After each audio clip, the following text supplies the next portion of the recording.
כן, אשריהם שככה, אלו אנשים שככה נמצאות כאן איתכן בפורום הזה, זה כל כך מרגש, ובאמת, באמת אשריהם שככה לא.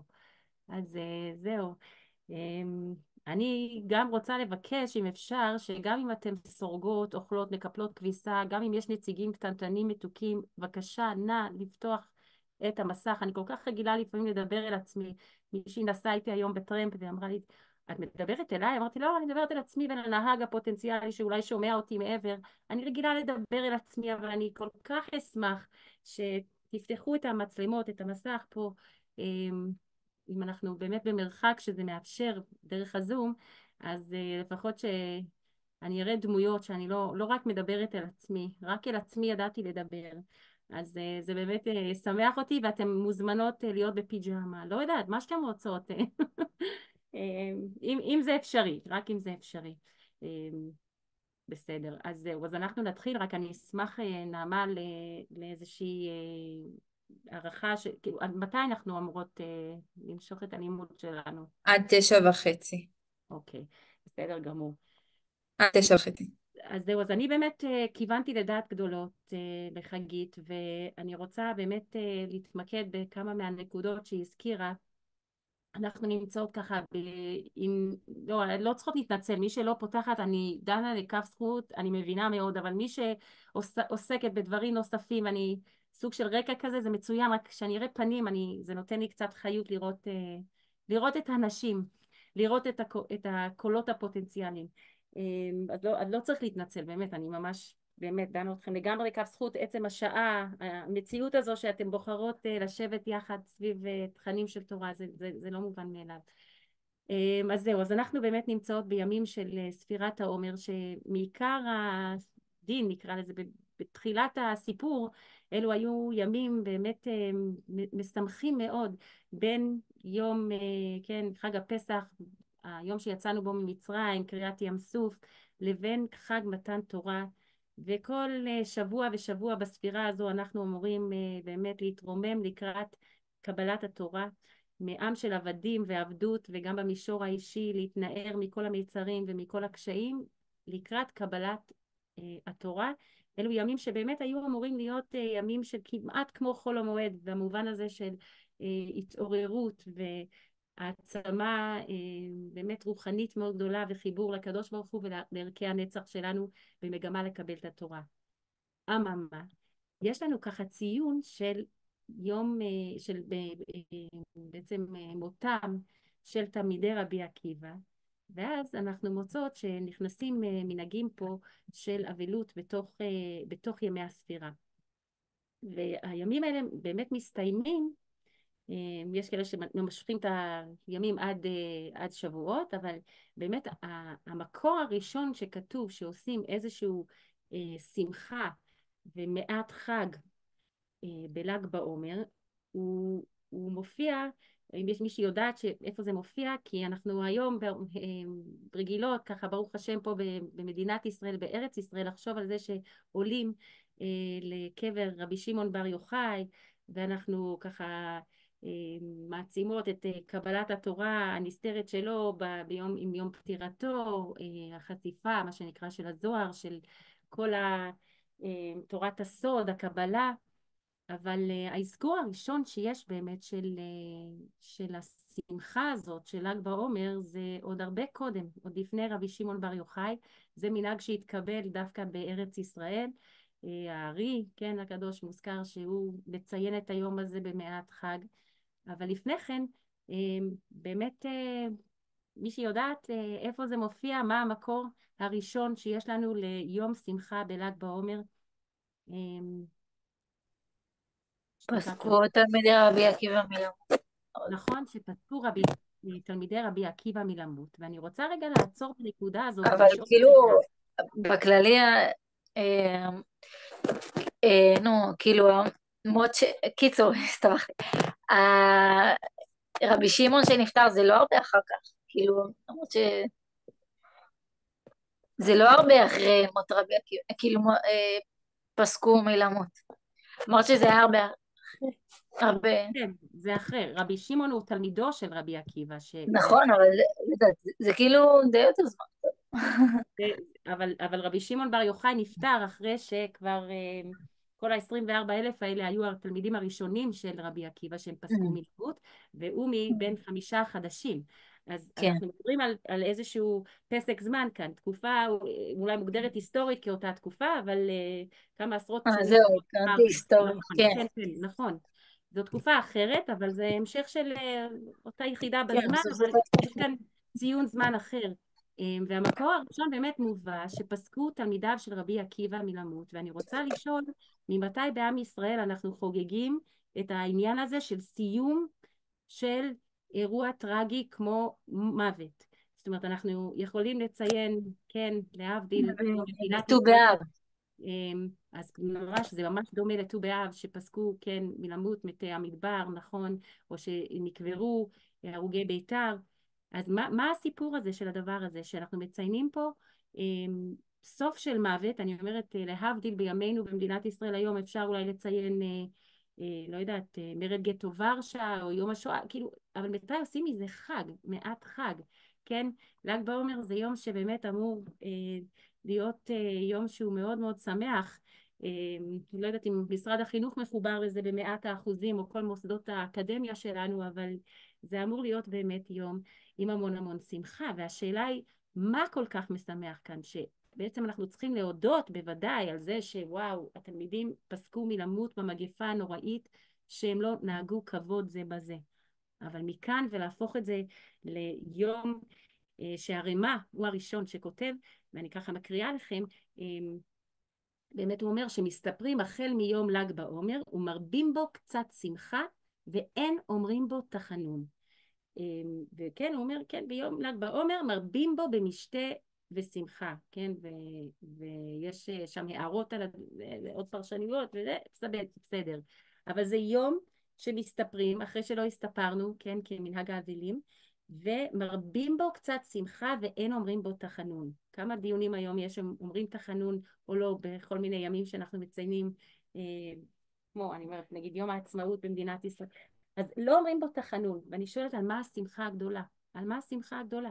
מה יש לשמוח? שהפסיקו למות, אנחנו צריכים להודות, אבל להפוך את זה למין יום כזה של משתה, מרבים בו משתה ושמחה? יש למישהי רעיון מה זה הדבר הזה?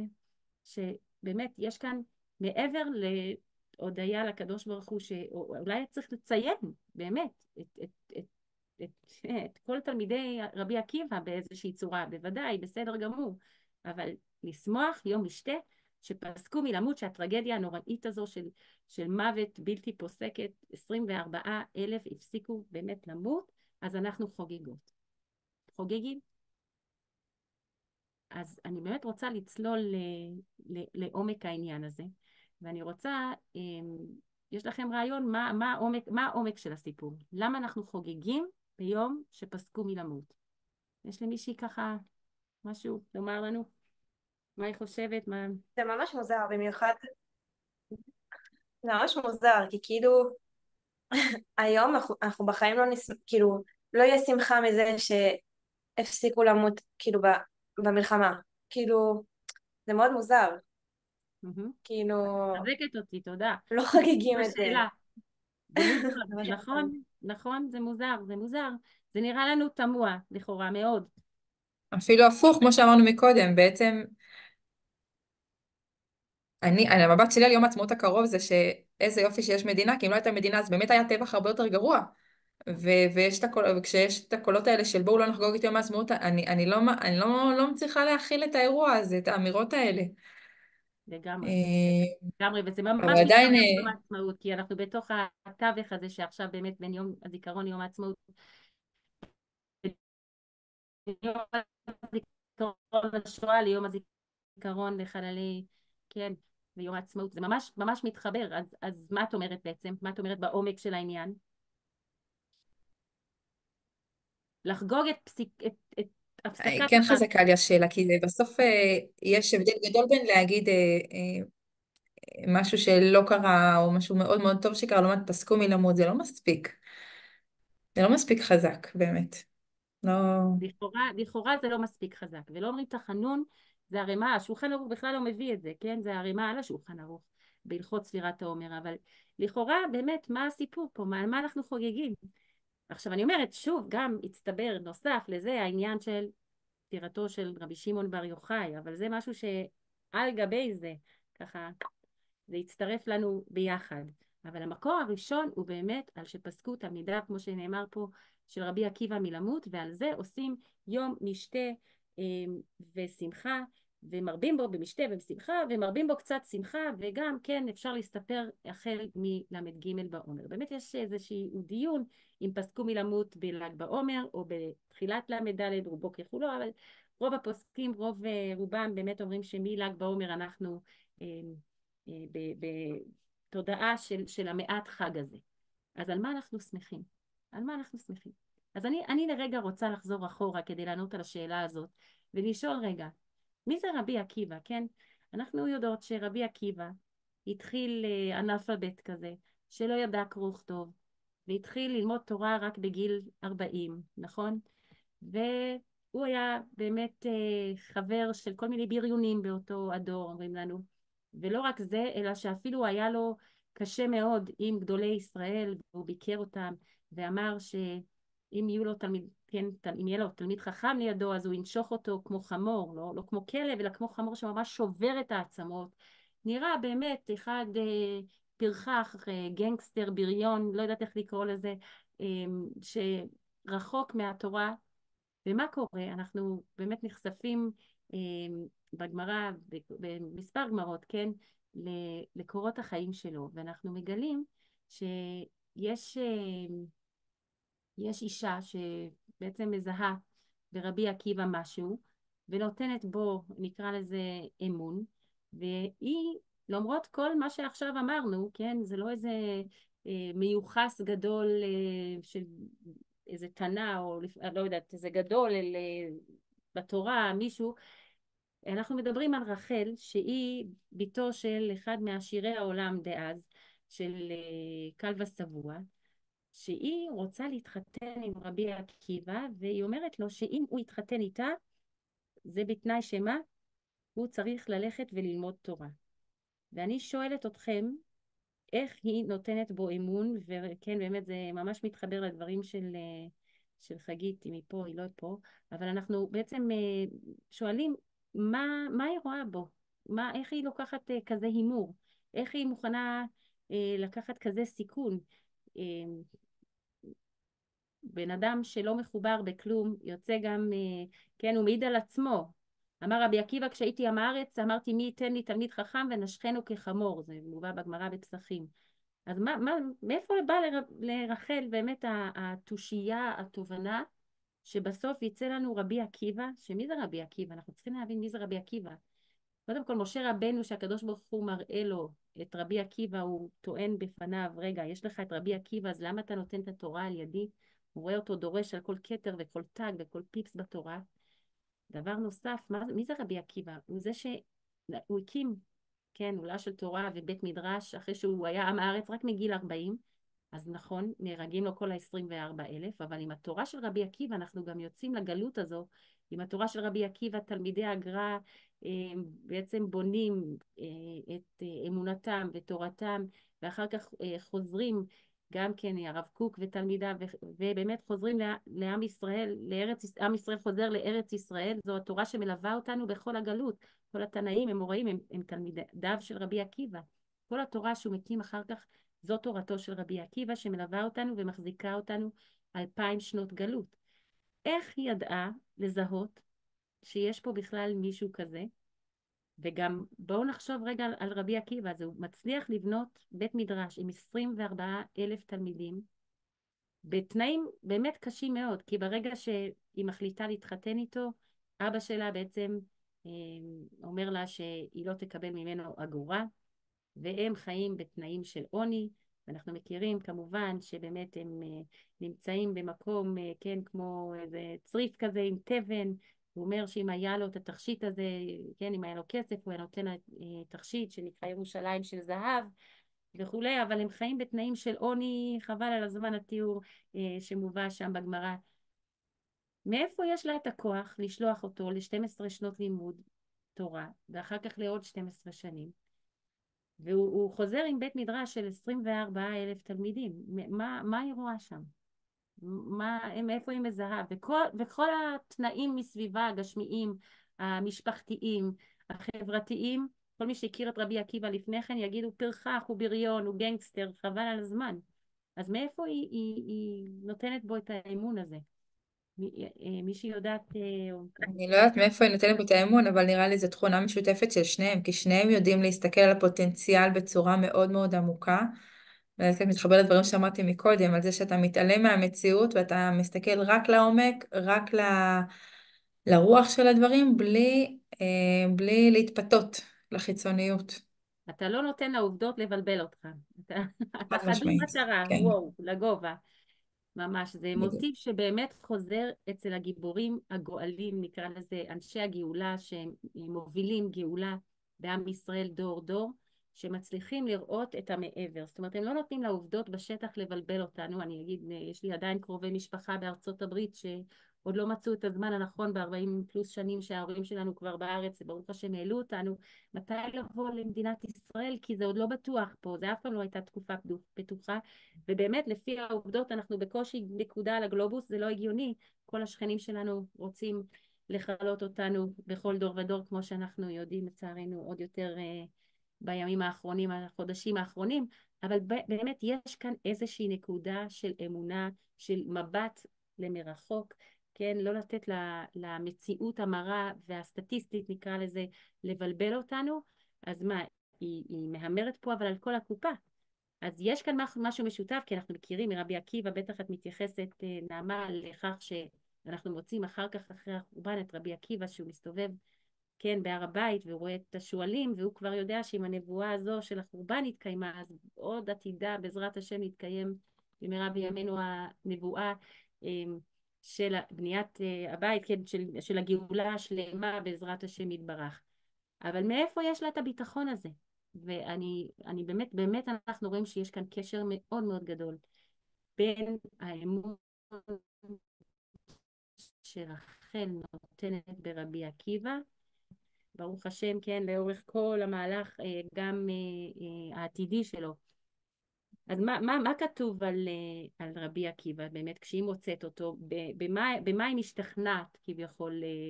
מה היא אומרת? מה מוצא חן בעיניה? אתם יודעות מה כתוב? מה היא מצאה בו? מישהי יודעת להגיד? אני רק רוצה להקריא לכם את זה אחר כך בלשון מדויקת. מהסיפור של האבן,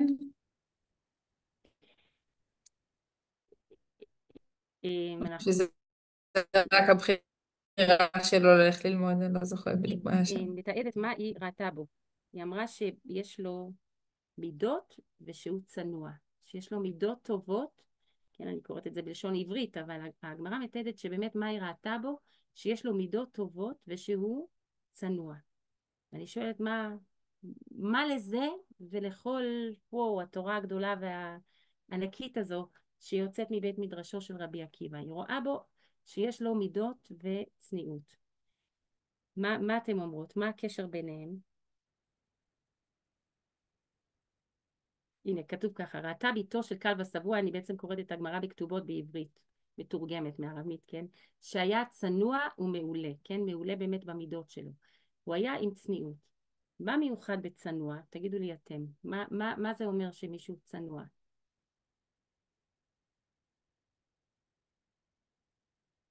שהוא מוכן להשתנות, פתיחות לקבל. אז באמת יש לנו משלי שכתוב הפך מזדון, בא זדון יבוא קלון, זו התוצאה של מישהו שהוא פועל בזדוניות, שיש לו עוד קלון, ומה החלק המקביל של הפסוק במשלי כתוב, בא זדון יבוא קלון ועת צנועים חוכמה. ההפך מהצנוע הוא הזדוני. מה היינו אומרות שהיה צריך להיות? ההפך ממי שזדוני, שיהיה לו, לא יודעת, מה אתם אומרות? ההפך ממישהו שהוא זדוני יכול להיות או בשוגג, או מה זה זדון? מישהו שעושה משהו בזדון לב. בכוונה. בכוונה למה? בכוונה להרע, כן? זה כמו שאם יש שני ילדים בארגז החול, אחד עם איזה חטיף, ונגיד רוביק שואל את שימאלה, לי ולא. ואז רוביק כל כך כועס ששימאלה לא נתנו מהחטיף, אז שימאלה בינתיים בנה משהו בארגז החול, ומה רוביק עושה? כי הוא כל כך מאוכזב, בא ומפרק לו את כל הארמון, את כל הבניין, את כל המגדל שהוא בנה מהחול, מהקוביות, ממה שזה לא יהיה. אבל מה, בדיוק כשהוא שבר לו את כל המגדל הזה, מה קרה? אמא של שימאלה באה, קראה לו, ובכלל שימאלה לא רואה שמה? שרוביק פופ, פירק לו את כל המגדל הזה. עכשיו, איזה תסכול זה לרוביק? הרי העניין עצמו של פירוק המגדל לא מעניין אותו. מה עניין אותו? לעשות משהו שיכאב לשימאלה, כמו ששימאלה יכאיב לו שהוא לא הביא לו מהחטיף, מהבמבה, מהוואפל, ממה שזה לא יהיה. אז הזדוניות באמת זה מישהו שפועל על מנת לעשות משהו רע למישהו אחר, בכוונה, להרע לו, לעשות משהו שהוא מפעיל את השני בשלילה, בהרגשה שלילית. הוא עושה משהו שבאמת יציק לו, הוא רוצה להפעיל אותו ברע. אז למה זה צנוע? הצנוע זה ההפך. מה בעצם חכם מכל אדם רוצה להגיד לנו פה? ההפך מצנוע זה זדוני, כי הצנוע באמת כשהוא פועל, מי שצנוע, אז מה מעניין אותו? כשהוא פועל, הוא פועל לגמרי למה? לשם שמיים. למשל, יראת השם. נכון, הדרגה הכי גבוהה שלנו למשל בנתינת צדקה, זה שלא האדם שתורם את הכסף יודע למי הוא נותן, ולא זה שמקבל את הכסף יודע ממי הוא קיבל. יש דרגה יותר גבוהה לעזור לאדם לעמוד על הרגליים, כן, להיות עצמאי בחזרה, לתת לו עבודה. אבל אם אתה כבר מוסר את הכסף, כן, לצדקה, המעלה הכי גדולה, אני זוכרת שאנחנו היינו בקהילה ברמת מגשימים, אז היו שמים בתיבה של הצדקה, הייתי לפעמים שליחה לקחת את זה, לטובת הנצרכים במקום היה כתוב על זה. מישהו מוסר בוכתה של שטרות, בעילום שם מוחלט, רק שזה יגיע לעניי עירך קודמים, לתושבי המקום שזקוקים לאיזושהי צדקה כזו או אחרת. זו הרמה הכי גבוהה. אדם פועל רק על מנת להיטיב, כי הטוב הוא המטרה שלו. הצנוע לא מעוניין שידעו ממנו, ויש לו מידה של ענווה, וגם הצנוע כתוב, ועת צנועים חוכמה. מה זה חוכמה? השכר של מישהו צנוע זה שהוא יחכים, כי הוא תמיד מוכן לקבל ממישהו אחר. הוא בעמדה בדיוק ההפוכה מהזדוניות הזו. הזדוניות רוצה להפעיל את העולם ללא טוב, והצנוע רוצה כל הזמן לקבל מהמקורות של השפע של הטוב את הטוב. לכן כתוב באמת, הגר"א מביא פירוש שבאמת התלמידים הצנועים הם אלה שמצליחים ללמוד בצורה טובה ביותר, כי הם לא באים עם דעה משלהם לבית מדרש, אלא הם באים על מנת מה? להחכים וללמוד את התורה של רבם בנקיות, בסטריליות, הם פנויים לגמרי לקבל למידה. הצנוע הוא באמת, כמו שנעמה אמרה, הוא מוכן לשינוי, הוא אך ורק רוצה לפעול למען הטוב, ואין לו איזה דעה קודמת, והוא לא מופעל מהרייטינג או מהלייקים או מהלחץ החברתי או מכל דבר אחר. רחל מזהה את הצניעות הזו שיש בו, ובעצם זה בעצם מידות של נכונות לשינוי, נכונות לצמיחה, נכונות לגדילה. ובאמת אחר כך מעידים חכמים שכשרבי עקיבא אומר מי ייתן לי תלמיד חכם ואנשכנו, שהכוונה שלו הייתה על התלמידי חכמים שהוא ראה שהתורה שלהם לא באמת תורת חיים, שהוא באמת ראה תלמידי חכמים שלכאורה מאוד חכמים בתורה, אבל לא תלמידי חכמים, הם לומדים אבל לא חיים את התורה כתורת חיים, והייתה לו ביקורת מאוד גדולה עליהם, אבל לא דווקא על התורה. והיא מזהה בו את המידות האלה ואת התכונות אופי האלה של באמת נכונות לשינוי, נכונות לקבלה, נכונות לצמוח ולהתקדם למקום של טוב, והיא נותנת בו אמון, ואחרי 24 שנים, כתוב ככה בגמרא שבאמת שרבי עקיבא חוזר, אז באמת היא מתקדמת לקראת החבורה הזאת, ומה קורה? רוצים באמת להגיד לה שתלך מהמקום, כן? זה רבי עקיבא, זוזי, ובאמת כתוב שהגיעה, נפלה על פניה ונשקע את רגליו. היו התלמידים דוחפים אותה, רוצים להוציא אותה משם. אמר להם, עזבו אותה. ואנחנו מכירים את 3 המילים באמת המהדהדות עד היום, שלי ושלכם, שלה הוא. ובסוף באמת שמע אביה, ובאמת הוא מממן את המשך הלימוד של רבי עקיבא, כי באמת הוא אמנם נדר נדר, אבל הוא נדר את זה על מנת, כן, שבאמת הוא לא יצא תלמיד חכם שהוא יישאר כעם הארץ. אז מה יש לנו כאן? יש לנו כאן אדם שחוזר אחרי 24 שנות לימוד עם 24,000 תלמידים. אתם יכולים מה זה, כאילו, לתאר בית מדרש עם 24,000 תלמידים? הם לא היו מרוכזים דווקא באותו מקום, אבל את הכמות של האנשים. וכל זה הולך ביום אחד, הוא מוצא את עצמו בל"ג בעומר, קובר את אחרוני המתים שלו בל"ג בעומר עצמו. 24,000 תלמידים נהרגים. מה הייתם מצפים מאדם כזה?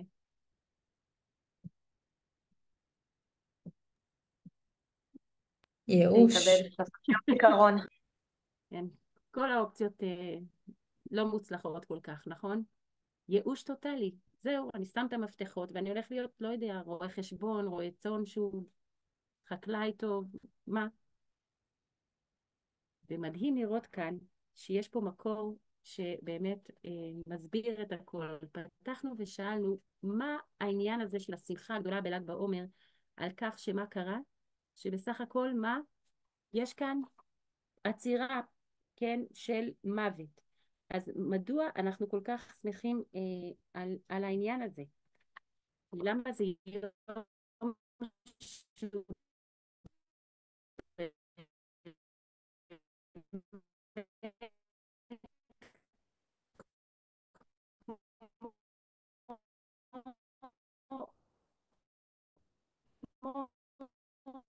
מעט חג, שעושים בו שמחה ומשתה ומוחץ של רבי עקיבא. הרי רבי עקיבא הוא זה שאומר, מה שלי? שלך, שלך, שלך, נכון? אתם מכירות את זה? את המנגינה גם. הוא אומר, ואהבת לרעך כמוך, וכל התלמידים שלו הם נהרגים על שנהגו כבוד זה בזה. אנחנו לא ניכנס לכל הדקויות והעניין גם שם העמוק עכשיו, אבל באמת הוא יכול לראות את זה ככישלון מוחץ, וזהו. אני מעולם התורה פורש בכישלון מוחץ, ואין בי אמון לא בעצמי ולא בתורה הזאת, וזהו זה, גמרנו. ומה הוא עושה? ככה כתוב. ומה שעושים שמחה בל"ג בעומר, אומר החידה, אפשר דרבי עקיבא היה כלל גדול בתורה ולימדה לכ"ד 1,000 תלמידים. ומה ונשאר העולם שמם, כן, היה צריך להיות באמת יום דיכאון. ויום ל"ג בעומר, מה קרה בל"ג בעומר עצמו? אחרי שבאמת אנחנו מוצאים שם את הגבורה של התלמידים, מה קורה? התחיל לשנות לרבי שמעון בר יוחאי ולרבי מאיר ולרבי יוסי ולרבי אלעזר. מה הוא עושה בו ביום? הוא לא מחכה רגע. באותו יום, אחרי שפוסקים התלמידים שלו מלמות, במה הוא עסוק? לא באבל, ולא בייאוש, ולא בדיכאון, ולא בהפסקה של כוחות החיים.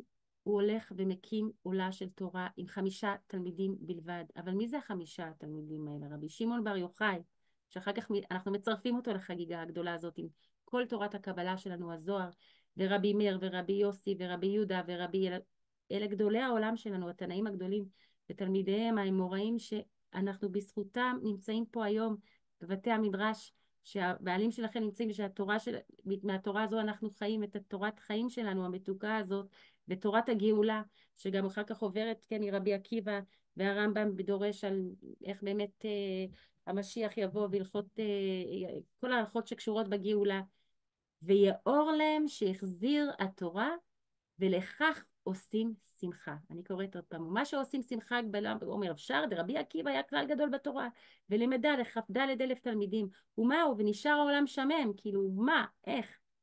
ויום ל"ג בעומר, זו התשובה, התחיל לשנות לרבי שמעון בר יוחאי, לרבי מאיר וכולי, ויאור, מלשון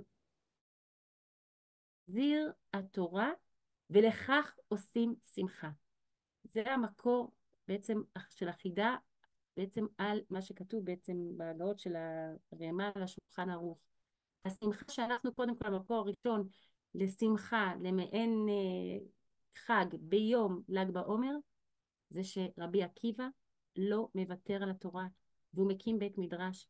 ואם אני יכולה לקחת חלילה דוגמה מהיום, כן, שהיא באמת, לא חלילה, היא חלק מהמציאות שלנו היום. מה זאת אומרת? הוא לא ישב שבעה.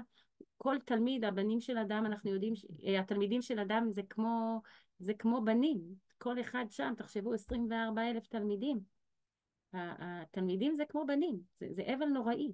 אבל להבדיל, גם אם יש לנו עכשיו, למשל, לא עלינו, כן, היו חיילים שנהרגים בקרב, אנחנו יודעים שהרבה מאוד פעמים המפקדים, אלה שהכי קרובים לחיילים, אלה שכביכול גידלו אותם לקרב מבחינה צבאית, הם לא אלה שיהיו בלוויה, הם ממשיכים להילחם עם החיילים, יש להם משימה, יש להם משימה לכבוש את מה שצריך, להמשיך עם הלחימה כדי שבעזרת השם האומה תוכל לחיות לבטח בארצה.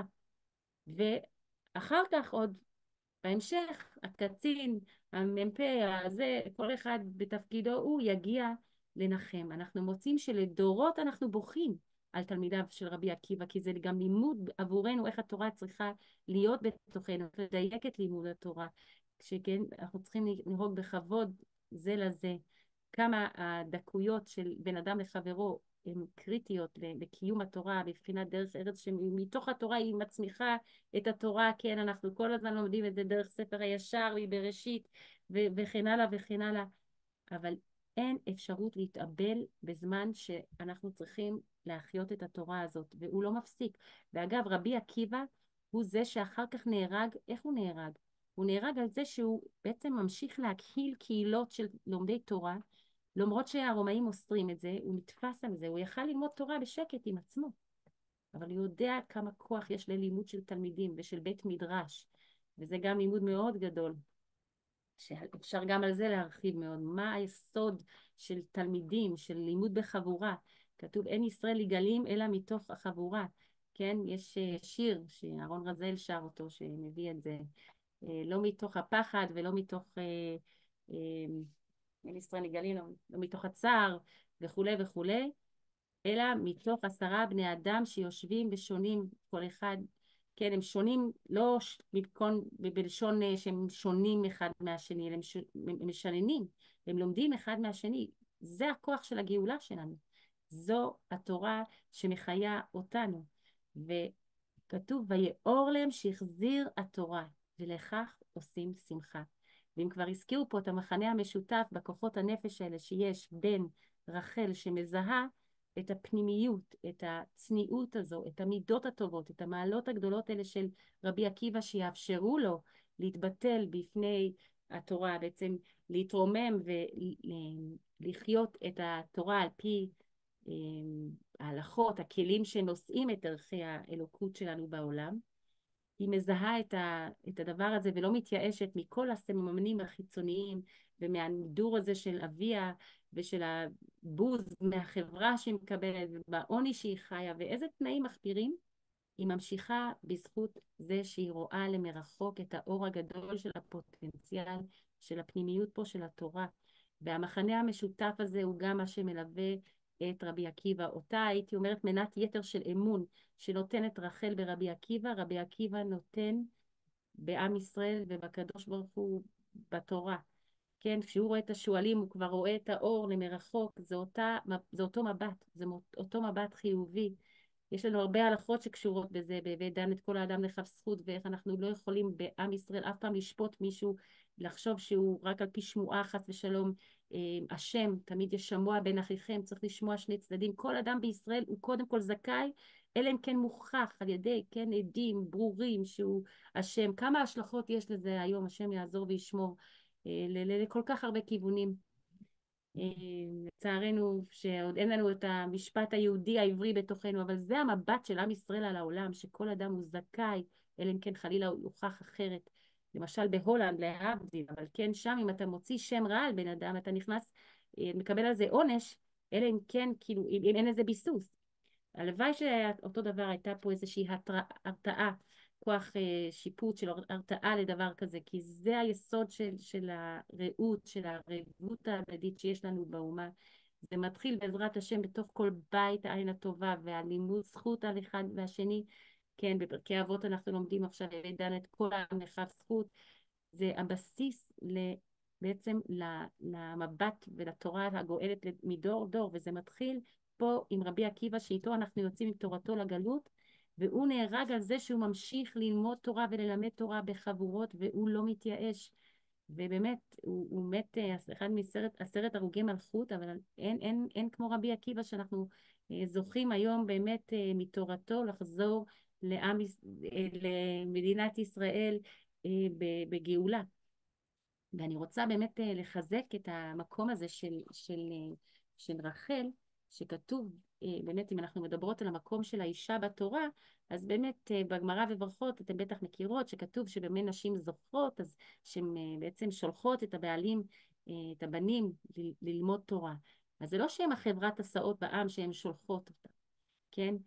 כי באמת אנחנו מוצאות בהקדמה למתן תורה, בקריאה של הקדוש ברוך הוא למשה לפני מתן תורה, כה תאמר לבית יעקב ותגד לבני ישראל. והאוהל רחל, באמת הרב שלנגר שם כותב שכה תאמר לבית יעקב, הוא אומר דבר כזה, למה נשים קודמות לגברים? מישהי יודעת?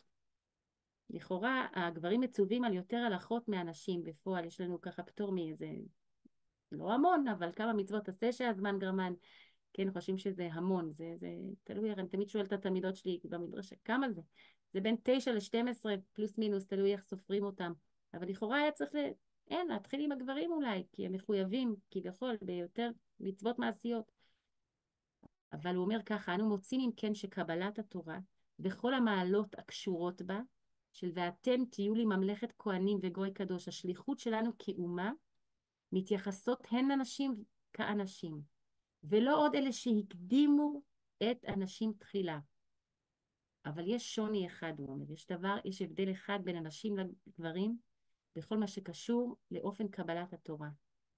והוא, תאמר להן בלשון רכה, כמו שרש"י אומר, אמירה, ולא הגד, שזו אמירה קשה. ומה העניין לשון רכה? התורה על כלל מעלותיה מתמזגת בדרך החיים של האישה, מבחינת תורת חיים, לא מתוך קושי ועמל, לא בדרך התגברות וניצחון, אלא בתוך תוכן החיים הגנוז בליבה ובמעשיה הטבעיים מוצאת האישה את כלל המעלות הנועדות לעם ישראל. זאת אומרת, האישה לא זקוקה ללימוד של פלפול, כמו ששואלים את האיש אחרי 120, האם למדת תורה כל יום, קבעת עיתים לתורה. האישה לא צריכה את הלימוד היומיומי הזה, אבל במה הלימוד היומיומי של האיש תלוי? בכך שמה? שהאישה באמת, היא פשוט נותנת לטבע הטבעי שלה, שבאמת מתמזג הרבה יותר בקלות עם ערכי התורה, הנהגות התורה, חיי התורה, לבוא לידי ביטוי. בעצם מה שהוא אומר כאן זה שהנשים הם לפני הגברים, כי זה טבעי להם. הוא אומר ככה, התורה על כלל מעלותיה מתמזגת בדרך החיים של האישה. זה טבעי יותר לאישה לחיות על פי תורה. זה מותאם יותר לנפש שלה. לכן היא לא צריכה את התזכורות האלה, היא לא צריכה את הלימוד על ידי קש שכלי, פלפול.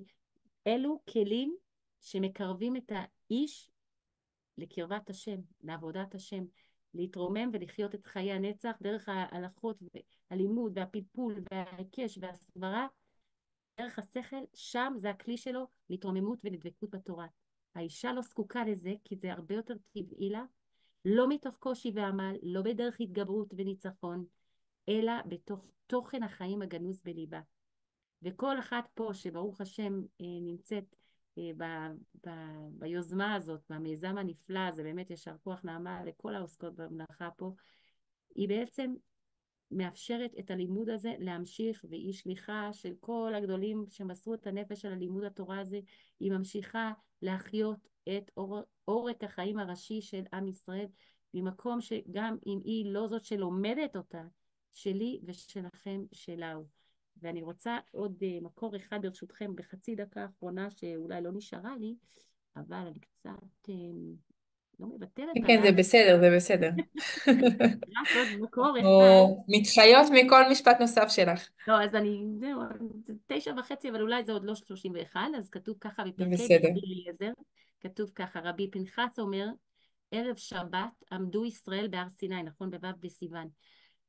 האנשים לבד ואנשים לבד. אמר לו הקדוש ברוך הוא למשה, לך אמור להם לבנות ישראל, אם רוצות הן לקבל את התורה. ולמה שאלו לנשים? לפי שדרכן של אנשים הולכים אחרי דעתן של נשים. הדרך של האיש זה ללכת אחרי אשתו, שנאמר כה תאמר לבית יעקב ואחר כך תגד לבני ישראל. וענו כולם בפה אחד ואמרו כל אשר דיבר השם נעשה ונשמע. ובאמת אין לנו הרבה מאוד זמן נוסף פה, אבל אני רק אוסיף שיש עוד מקורות שחז"ל אומרים שכשאישה משוכנעת במשהו יש לה כוח השפעה אדיר על הבעל שלה.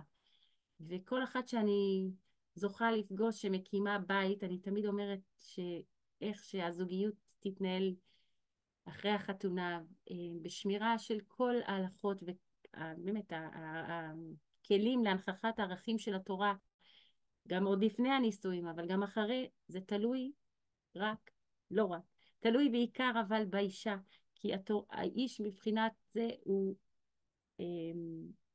עץ הדת נקרא לזה ככה של התורה, הוא מביא את הגודל של הלימוד, והאישה יכולה על ידי באמת יותר הבינה להוריד את זה לפרטים המעשיים ולהנכיח את זה בחיים, ויש לה המון כוח השפעה על כל הפרטים הרגשיים בבית ועל כל הנפשות הפועלות, ואשריכם שאתם עסוקות בזה, כי אתן ממשיכות באמת את החמצן, את העורק, אני אומרת, המרכזי שיש לנו. אנחנו רואים באמת את רבי עקיבא שמוסר את נפשו בסופו של דבר על הדבר הזה, אבל ההמשכיות היא תלויה בכל בית ובית שבאמת יאפשר, כמו שחגית דיברה קודם, שאישה מאפשרת לבעלה ללמוד, אז לפעמים אפילו אולי אין תמיכה מספיק מהבית, לא רואים בזה שכר גבוה, לא רואים בזה אותות הצטיינות על הקירות, ולא הכרה ברשתות, והוקרה ועיקור ככה, ולא במשכורת, ולא בהרבה מאוד דברים אחרים. אבל באמת זאת תורת החיים שמחיה את האומה, ובבחינה הזאת אתם גם ממש ממשיכות את דרכה של רחל, שלי ושלכם שלנו. והימים האלה בסוף אנחנו מוצאים שלמרות שרבי עקיבא הוא לא זה שהתאבל בו ביום על כל התלמידים שלו, הוא המשיך ולבנות ולהצמיח את התורה. אני אומרת להבדיל, כן, אנחנו רואים גם למשל אחרי העקירה מהגירוש מגוש קטיף, אז אנחנו מוצאים שאלה שככה הצליחו להקים ולהמשיך ולא להתייאש, זה נתן בהם הרבה מאוד כוחות והמשיכו עם כוחות חיים. זה באמת מוטיב שחוזר על עצמו שוב ושוב באומה שלנו, אבל כל הכוחות האלה הם צריכים תמיד, גם עם החיילים בקרב להבדיל, והתלמידי החכמים והתלמידים בבית המדרש, הם צריכים תמיד את המנוע הזה, את האישה שהיא מאפשרת את זה, על ידי, הייתי אומרת, שזירת כל הפרטים של הנפשות ושל הצרכים שיש מבית, כדי לאזן את מבית ומחוץ הזה, לבית של תורה, ואני מברכת אתכם ובאמת מחזקת אתכם שאתם נמצאות במקום הזה. אשריכם, ובעזרת השם שאנחנו נזכה באמת לראות את הגאולה הגדולה עם כל המסירות שיש באומה שלנו. אנחנו רואים מסירות בלתי רגילה. אני אומרת, אנחנו צריכים באמת בימים אלה לאמץ את המבט החיובי הזה של רבי עקיבא. זה מאתגר מאוד, אבל אם הוא הצליח שם על הר הבית בבית המקדש לראות את השואלים ולראות את הגאולה אחרי חורבן כל כך קשה ונורא של הרומאים, אז אנחנו בעזרת השם יש לנו על מה להודות, כמו שנאמר כאן על ידי נעמה השבוע הבא ביום העצמאות. ונכון, אנחנו רוצים לרומם את הקומה יותר לקודש, באמת לדבר יותר בשפה של קדושה לסגולת ישראל, מה אנחנו עושים פה במדינה שלנו, בארץ שלנו. אבל יש לנו הרבה מה להודות, הכלי פה קיים בעזרת השם, ונעשה ונצליח בעזרת השם, מאשריכם, באמת באמת. אז מאחלת לכולן המון כוח והמון ברכה בכל מעשי ידיכם, ושיהיה לכם הרבה שמחה בעמלכם, ושיהיו לנו בשורות טובות, ואשריכם, אשריכם, אשריכם. תודה רבה. תודה רבה, וואו, איזה שיעור באמת. מדהים ומחזק, רוממת אותנו, תודה רבה רבה. יש לנו הרבה, ברוך השם, תורות מרוממות, הרבה ממי ללמוד, ברוך השם, במקורות שלנו. אמן, אמן, רבי נכון. עקיבא זה רק נקודה, אפשר עוד הרבה הרבה. נשמח לשמוע אותך עוד. אני אומרת, גם רחל, זה דמות שבאמת נכון, מדהימה, פשוט מדהימה, אבל נכון. היא דוגמה ומופת שהנה, יש לנו הרבה רחלות פה, רחלים, ברוך השם, שנזכה להידבק באף הרגליים. כן, בעזרת השם. תודה רבה לילה רבה. טוב, בשורות טובות להתראות, לקראת. לילה טוב. תודה רבה.